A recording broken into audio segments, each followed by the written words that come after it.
أعوذ بالله من الشيطان الرجيم بسم الله الرحمن الرحيم السلام علیکم دوستوں، میرا نام ہے عمر اور آپ دیکھ رہے ہیں وائس کو ڈسکوری۔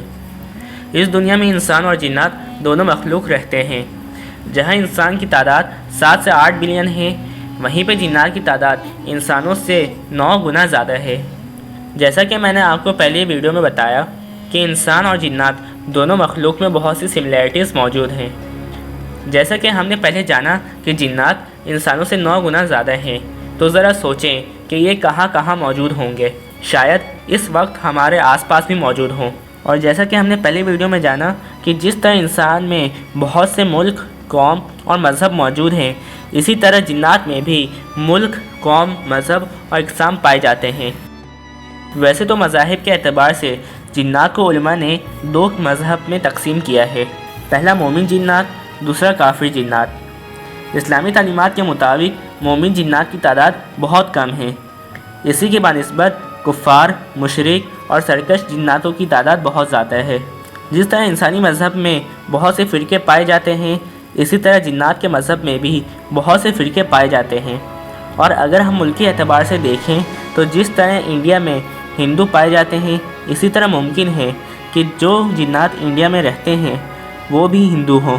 یہاں تک کہ جس طرح انسانوں کے رہنمائی کے لیے اللہ نے رسول کو بھیجا ہے، اسی طرح جناتوں میں بھی اللہ نے رسول کو بھیجا ہے۔ جیسا کہ سورہ انعام آیت نمبر 130 میں اللہ فرماتے ہیں، اے گروہ جن و انس، کیا تمہارے پاس خود تم میں سے رسول نہیں آئے تھے جو میری آیات تمہیں سناتے تھے اور آج کے دن یعنی یوم حساب کے موقع کے بارے میں تمہیں تنبیہ کرتے تھے۔ اسی طرح جب حضرت علی رضی اللہ تعالیٰ عنہ سے پوچھا گیا کہ کیا جنات میں بھی اللہ نے نبی بھیجا تھا، تو حضرت علی رضی اللہ تعالیٰ عنہ نے فرمایا، ہاں، ان کی طرف نبی بھیجا گیا تھا جس کا نام یوسف تھا۔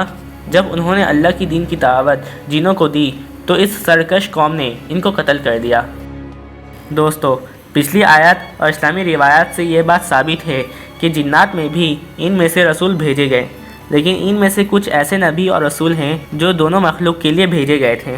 مثلا حضرت سلیمان علیہ السلام اور حضرت محمد صلی اللہ علیہ وآلہ وسلم جو سارے عالم کے لیے آخری نبی ہیں۔ سورہ احقاف میں ارشاد باری تعالیٰ ہے، انہوں نے جنات نے کہا، اے ہمارے قوم، ہم نے ایک کتاب سنی ہے جو موسیٰ کے بعد نازل کی گئی ہے، جو اپنے سے پہلے کتابوں کی تصدیق کرنے والی ہے، وہ حق اور راہ راست کی جانب ہدایت کرتی ہے۔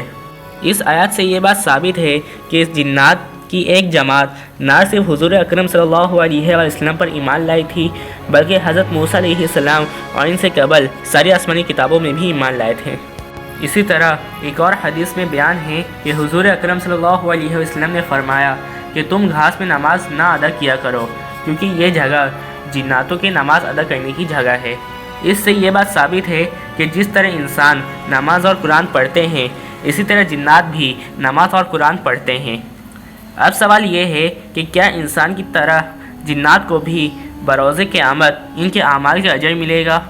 اس بارے میں علماء کا کہنا ہے کہ جو کفار، مشرک، ہندو جنات ہیں وہ جہنم میں جائیں گے، جبکہ کئی علماء اس بارے میں اختلاف رکھتے ہیں کہ مومن جنات جنت میں جائیں گے یا وہ اپنے اعمال کے حساب سے مٹی بن جائیں گے۔ ارے فرینڈز، 1 منٹ، آپ ایسے ہی جا رہے ہیں؟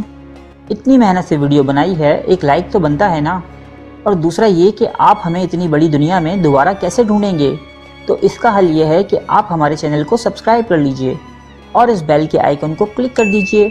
اس طرح ہمارے آنے والی تمام ویڈیوز آپ تک پہنچتی رہیں گی۔ ارے ڈریے مت، یہ بالکل فری ہے۔ فَبِأَيِّ آلَاءِ رَبِّكُمَا تُكَذِّبَانِ خَلَقَ الْإِنسَانَ مِنْ صَلْصَالٍ كَالْفَخَّارِ وَخَلَقَ الْجَانَّ مِنْ مَارِجٍ مِنْ نَارٍ